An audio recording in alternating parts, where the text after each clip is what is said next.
Hi friends, என்ன பண்ணுறீங்க? எல்லோரும் இன்றைக்கி என்ன சண்டே சாப்பிட்டீங்களா? எல்லோரும் நல்லா இருக்கீங்களா? எல்லோரும் நல்லா இருக்குன்னு நான் நம்புகிறேன். நான் இன்றைக்கி மீன் குழம்பு வைக்கிறேன். மீன் குழம்பு வந்து எண்ணெயை ஊற்றி வெந்தயம், கடுகு, உளுந்து, வெங்காயம் போட்டிருக்கேன், பச்சை மிளகாய், கருவேப்பிலை எல்லாம் போட்டு நல்லா வெங்காயத்தை வந்து நல்லா ப்ரௌன் கலர் வரையும் நல்லா வதக்கிடணும். வெங்காயம் கலர் சேஞ்ச் ஆனோடனே தக்காளி எல்லாம் மிக்சியில் அரைச்சி அது ஊற்றி நல்லா அப்படியே அந்த தக்காளியோடைய வாசல்லாம் போனதுக்கு வர வரையும் நல்லா அப்படியே கிண்டிக்கிட்டே இருக்கணும். அப்படியே நல்லா கொதிக்கிது பாருங்களேன். அப்படியே அந்த எண்ணெய் விடணும். நல்லா எப்படி இருக்குன்னு பாருங்க.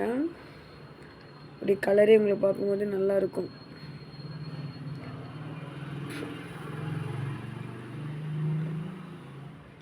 அதில் மிளகாத்தூள், மல்லித்தூள் இதெல்லாம் போட்டிருக்கேன். குழம்பு மிளகாய்த்தூள்னு இருக்குது, வெறும் மிளகாய்த்தூள் இருக்குது, எல்லாம் போட்டிருக்கேன். போட்டு நல்லா போட்டோன்னா நல்லா இதானோன்னா இப்போ புளி தண்ணி ஊற்றுறேன். புளி தண்ணி ஊற்றினா தான் நல்லா புளி தண்ணி ஊற்றணும். தக்காளி வந்து நான் 5 தக்காளி போட்டிருக்கேன். அது நல்லாயிருக்கும். நல்லா எவ்வளோக்கு எவ்வளோ நம்ம அரைச்சி ஊற்றுறோமோ அப்போ தான் நல்லா அந்த தக்காளி நிறைய போட்டால் மீன் குழம்புக்கு நல்லா டேஸ்ட்டாக இருக்கும். பாருங்கள், புதினா எடுத்து வச்சுருக்கேன் லாஸ்ட்டில் போடுறதுக்காக. இது போட்டுனா நல்லா அப்படியே இது பண்ணணும். நல்லா இருக்கா பார்க்குறதுக்கு?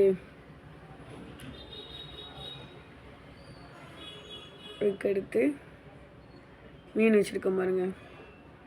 மீன் கட் பண்ணி வச்சுருக்கேன்னா, ஏற்கனவே கட் பண்ணுற ஒரு வீடியோ போட்டிருக்கேன்னா அதான் மீன் கட் பண்ணி வச்சுருக்கேன்.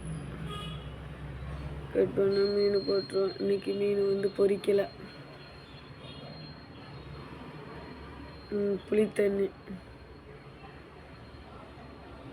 புளித்தண்ணி ஊற்றி நல்லா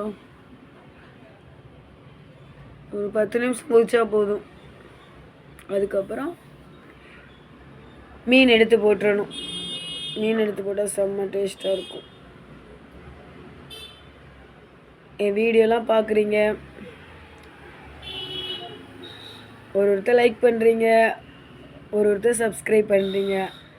ஆனால் எல்லாருமே சப்ஸ்கிரைப் பண்ணுறதே கிடையாது. பெரிய பெரிய சேனலுக்கு தான் நீங்கள்லாம் சப்ஸ்கிரைப் பண்ணுவீங்க. என்ன மாதிரி சின்ன இப்போ தான் நான் யூடியூப் ஆரம்பிச்சிருக்கேன். ஆனால் என்னுடைய எனக்கெல்லாம் சப்போர்ட் பண்ண மாட்டிங்களா? சப்ஸ்கிரைப் பண்ண மாட்டிங்களா? நீங்களாம் சப்ஸ்கிரைப் பண்ணிட்டு தான் பார்த்துக்கிட்டு இருக்கேன். ஆனால் நீங்கள் யாருமே பண்ணவே மாட்டேங்கிறீங்க. எவ்வளோ பேர் பார்க்குறீங்க, ஆனால் ஒருத்தர் கூட சப்ஸ்கிரைப் பண்ணுறதுல கொஞ்சம் பேர் தான் பண்ணியிருக்காங்க. ஆனால் எனக்கு சப்ஸ்கிரைப் பண்ண எல்லாருக்கும் உங்களுக்கு நன்றி. ஆனால் எனக்கு பண்ணாதவங்களுக்காகவும் உங்களுக்கு நன்றி சொல்கிறேன். நீங்கள் பண்ணுவீங்க நான் நம்புகிறேன். சரியா? நீங்களே எனக்கு பண்ணுங்கள், சப்ஸ்கிரைப் பண்ணுங்கள், லைக் பண்ணுங்கள், ஷேர் பண்ணுங்கள். நான் சின்ன ஏதோ வீடியோ எடுத்து போடுறேன், ஆனால் இன்னும் நல்லா எடுத்து போடணும். பாருங்கள், குழம்பு எப்படி கொதிச்சுக்கிட்டு இருக்குன்னு. அப்படியே ஊற்றி அப்படியே நல்லா எண்ணெய் பிரியுது பாருங்கள். நல்லா எண்ணெய் பிரியிற வரையும் நல்லா இருக்கும். நல்லா அப்படியே அப்படியே கிண்டி விடணும். நம்ம மீன் குழம்புக்கு நல்லா தக்காளி இதுக்கு போட்டால் தான் நல்லா டேஸ்ட் இருக்கும். தக்காளியை போட்டு புளியை கொஞ்சம் கம்மி பண்ணிக்கணும். புளி ரொம்ப போட்டால் ரொம்ப புளிக்கிற மாதிரி இருக்கும். பச்சை மிளகானா எண்ணெயிலே போட்டுறணும். அதுதான் நல்லா டேஸ்ட்டாக இருக்கும்.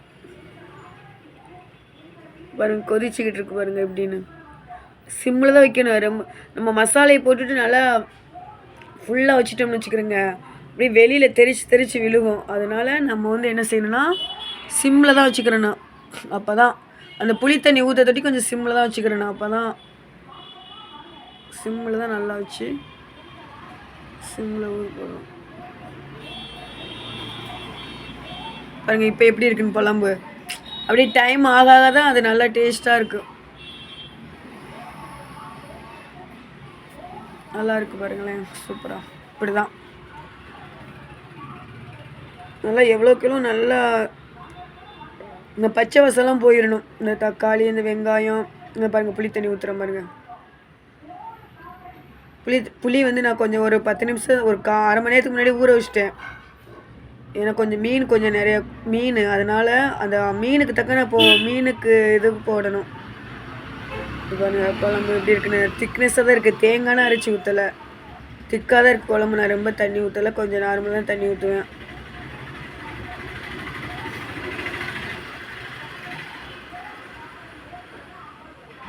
கொஞ்சம் தான் தண்ணி ஊற்றுவேன். புளி தண்ணி கொஞ்சம், இந்த கொஞ்சம் நல்லா பண்ணிடணும். நான் மீன் குழம்பு வந்து சிம்பிளாக தான் வைப்பேன். நான் ரொம்பனா எப்படின்னா நிறையா இதெல்லாம் போட்டுலாம் வைக்க மாட்டேன். நான் வைக்கிற குழம்பு ரொம்ப சிம்பிளாகவே இருக்கும். ஆனால் சிம்பிளாக இருந்தால் நல்லா டேஸ்ட்டாக இருக்கும்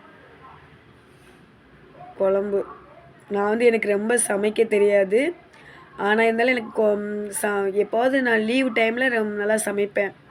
சமைச்சிட்ருக்கும்போது அப்படி எல்லோரையும் கேட்பேன், நல்லா இருக்கான்னு கேட்டு எல்லோரையும் டிஸ்டர்ப் பண்ணிடுவேன். அவங்க நல்லா இருக்குன்னா தான் எனக்கு நல்லாயிருக்கும். இப்போ நான் வந்து நல்லா சமைக்கிறேன் அப்படி சொல்லிவிட்டு எப்போ தான் சமைப்பேன். ஆனால் எப்போவாது சமைச்சாலும் நல்லா டேஸ்ட்டாக சமைப்பேன். அதுதான் இப்போ நம்ம எப்படி சொல்கிறதுனா,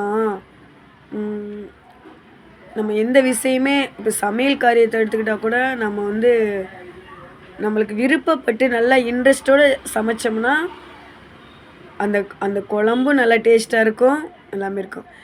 நம்ம விருப்பமாக செஞ்சோமோ அந்த குழம்பு டேஸ்ட்டாகவே இருக்காது. அது மாதிரி நம்ம எந்த காரியம் செய்தால் கூட அதை வந்து நம்மளுக்கு பிடிச்ச மாதிரி செய்யணும். நம்ம மனசுக்கு பிடிச்ச மாதிரியே அதை செஞ்சால் தான், நல்லா இன்ட்ரெஸ்ட்டோடு எடுத்து செஞ்சால் தான் அந்த குழம்பும் டேஸ்ட்டாக இருக்கும். நம்ம இந்த குழம்பு வைக்கிற மூலம் நம்ம வீட்டில் உள்ளவங்களும் நம்ம இந்த குழம்பு வந்து நம்ம ஹோட்டலில் வந்து சமைச்சோன்னா ஹோட்டலோடைய அன்பு தான் போகும். நம்ம குழம்பு நம்ம வீட்டில் நம்ம கைப்பட செஞ்சு நம்ம வீட்டில் உள்ள கொடுக்கும்போது எவ்வளோ பெரிய சந்தோஷம்.